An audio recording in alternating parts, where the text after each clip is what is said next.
Dominar a vírgula pode ser decisivo na hora da prova de um concurso público. Por isso, hoje vamos desvendar as regras mais importantes usando o método super eficaz do professor Álvaro Ferreira. A vírgula costuma ser o terror de muita gente na hora da prova, não é verdade? Parece um detalhe, mas derruba muito candidato bom. Mas olha, hoje a gente vai mudar essa história. Vamos transformar esse desafio num caminho para garantir uns pontos a mais. A nossa jornada vai ser como uma arte marcial. A gente começa na faixa branca, com o básico, depois avança para a faixa verde, com técnicas mais elaboradas, e aí chega na faixa preta, para dominar o assunto. E no final um bônus, como se defender das 4 armadilhas mais perigosas. Vamos lá? Então vamos começar. Faixa branca na cintura, preparados para as 3 regras mais fundamentais do uso da vírgula. Essenciais, hein? A primeira regra é provavelmente a mais conhecida de todas, aquela que a gente aprende lá na escola. Usar a vírgula para separar itens numa lista, numa enumeração. Bem simples, né? Olha só esse exemplo que deixa tudo bem claro. 2 quartos, vírgula sala, vírgula cozinha. A gente vai listando e separando. Só o último item que não leva vírgula, porque a gente usa o E para conectar. Bem tranquilo.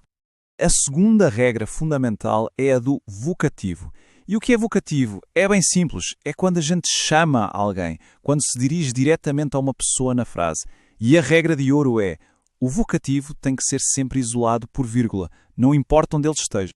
Nesse caso aqui, o vocativo está no final. A palavra filho é o chamamento. A gente está falando diretamente com ele. Por isso, vírgula antes. Você foi à escola, vírgula, filho. Perfeito. E a terceira regra da faixa branca, o oposto explicativo. O nome parece complicado, mas a ideia é simples. O oposto é um termo que dá uma explicação ou uma informação extra sobre o termo anterior. E ele precisa vir sempre entre vírgulas. Quem é a Marina? A frase explica. Aquela menina do 4º andar. Essa explicação é o oposto. Percebe como ele fica isolado entre 2 vírgulas? É exatamente essa a função delas aqui. Ok, hora de testar. Uma questão real de concurso. Dê uma olhada nessas frases. Em qual delas a vírgula está sendo usada para isolar um vocativo? Pense um pouquinho. A resposta certa é a B. Não é isso, senhor. O termo senhor é um chamamento direto. A pessoa está se dirigindo a ele. É o vocativo em ação. Muito bem, faixa branca dominada. Agora vamos subir de nível. Faixa verde. Aqui o foco é em uma regra um pouquinho mais detalhada, mas que cai muito em prova. Vamos falar do adjunto adverbial deslocado. Calma, é fácil. O adjunto adverbial é aquele termo que dá uma ideia de tempo, de lugar, de modo.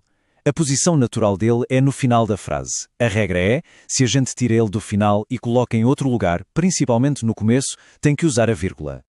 Olha só o exemplo. Na semana passada, é um adjunto adverbial de tempo. Ele poderia estar no final da frase, certo? Mas foi movido lá para o começo.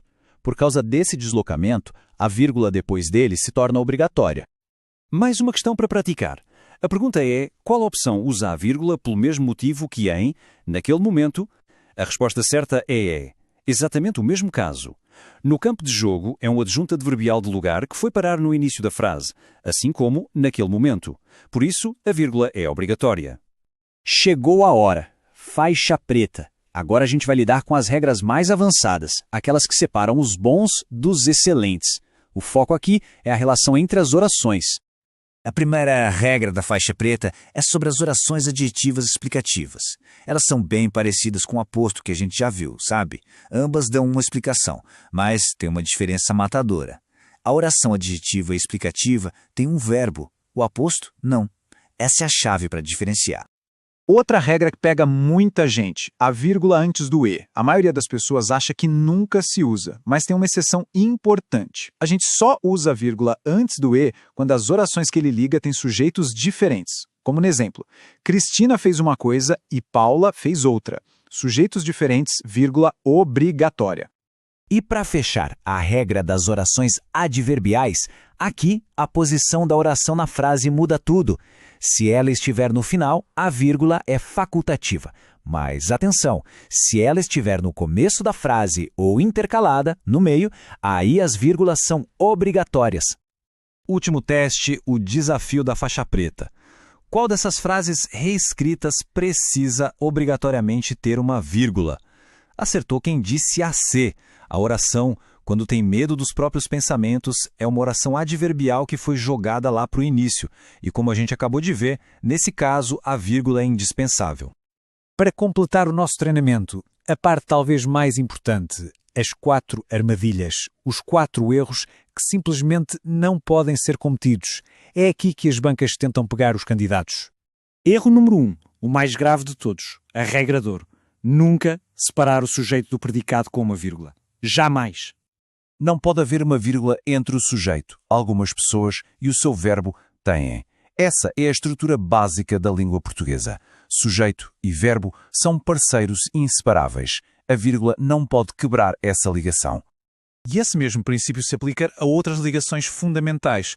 Você também nunca pode separar o verbo do seu objeto, o nome do seu complemento ou o nome do seu adjunto. Pensa assim, a vírgula não pode quebrar os blocos que formam o sentido da oração. E é isso. Chegamos ao fim da nossa jornada. Entender bem essas regras e principalmente ficar de olho nessas armadilhas é o segredo para dominar a vírgula em qualquer prova. Fica a reflexão. Desses erros todos, qual foi o mais surpreendente de descobrir que estava errado?